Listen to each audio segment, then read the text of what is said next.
Hello everybody, we're just taking you through the director's cut version of our Paris Games Week demo of Dreams on PlayStation 4. Yeah. We wanted to sort of deconstruct all the various teasers we've done dating back to the PS4 announce, and then taking you sort of on a deep journey into a live demo of what it's like to play the game, play Dreams. And the imp was the first thing that we introduced you to. So the idea of the imp is you get to interact with the world. Yeah, it's the way that you touch and feel and manipulate and communicate. Yeah, online it's great fun. You can customize the imp to be your own, and you can kind of change the expression of the imp by just drawing on the touchpad on the DualShock. Yeah, and mess around with his eyebrows, and it'll be completely customizable. Exactly.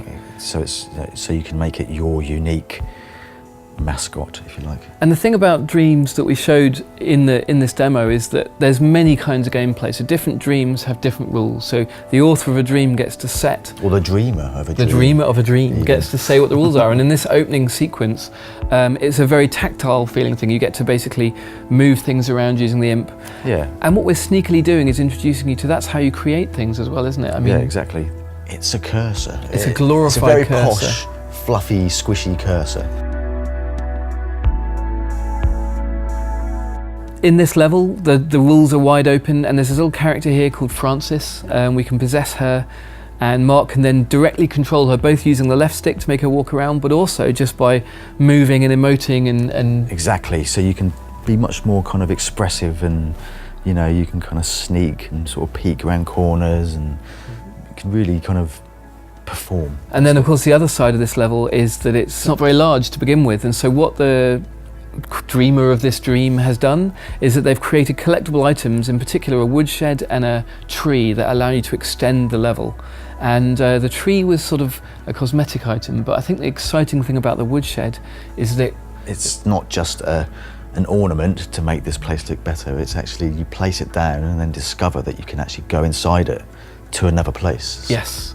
So this was the first introduction, the demonstration of something we call, well, we currently call them links, to kind of remind you of what it might be on the web to move from website to website. But the thing is that when you do that in Dreams, it's so much more magical, because it's like traveling through a portal or a doorway.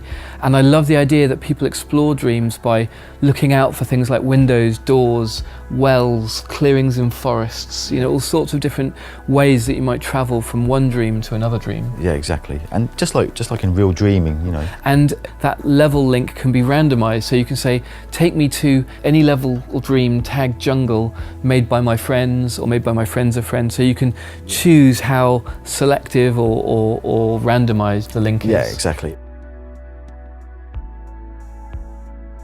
This level is a much more traditional kind of puzzle platformer type of level, and what Mark had to do as he possessed this character Frances and ran around as this little Frances character was, he was trying to find a way to get up to the cool flying books, and the only way he could do it was through a secret door with a sort of combination lock. So that's a very sort of simple example of using the imp and the sort of tactile interactions in the world that are, you know, very intuitive and physical. All of the sort of logic and construction of the rules of how the door opens, it's really easy to do. So it can go from just as simple as searching for door with secret lock. Yeah, you can find one that someone's already made for you, basically. Exactly. The wonderful thing about Dreams is you can collage the work of others. So if you don't feel up to building some fancy logic, you can do it by just using someone else's stuff.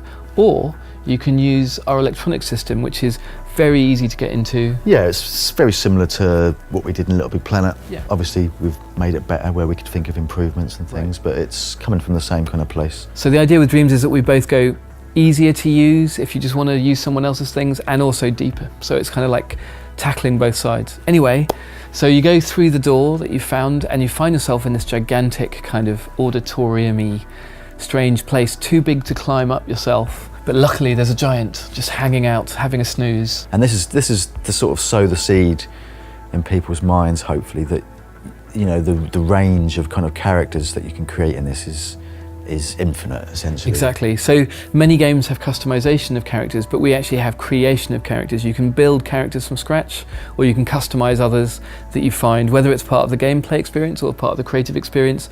We're sort of mashing those two together, so we don't really draw a hard line between when you're playing or when you're creating. You're just having fun. Yeah. And character creation and customization is one of the most fun things to do, because you just mess around with it, you change its proportions, long legs, short legs. Yeah, exactly. I mean, I think Kareem, our art director, would agree with me that 90% of character design is just the proportions, really. Right, yeah. So very quickly, just by stretching a biped around, you've kind of got most of your character, and then you can immediately play that character. When you're creating a character, you've got this really nice tight loop of like sculpting a bit on it, then seeing what it walks like, adjusting it. It's really good fun.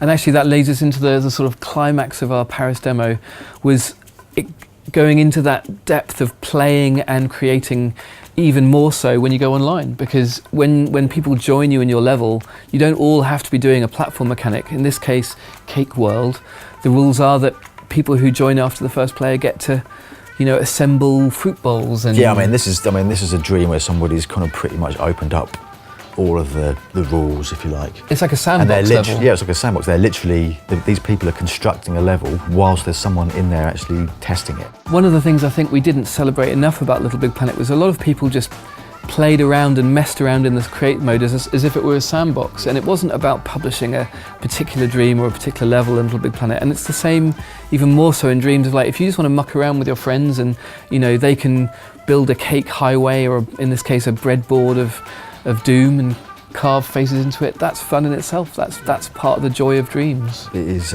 taking the best of both worlds there, really. Yeah. You could use all of these tools to create very traditional games as well. You know, you could use this to create a racing game or a shooter game or some new kind of genre that doesn't exist yet, if you like. And that's the thing about dreams. When people say, what is it like to play dreams? The real answer is, it's going to be this journey, the exploration of the Dreamiverse, but the individual dreams can have their own rules, and we won't know what rules you choose until we get this out there and you guys and girls get a go. And I think that leads into our beta trial next year. It'll be very exciting to see what you do with it, and we'll be responding. It's not like a fire and forget. That's the beginning of dreams for real. We know that we're going to seed the community with some brilliant Media Molecule made assets, levels, games, stories, but really the exciting thing is to find out what the community builds. Yeah, that's going to be the lifeblood of it all, I think. Yep. Totally. Can't wait to see it. PS4 for the players.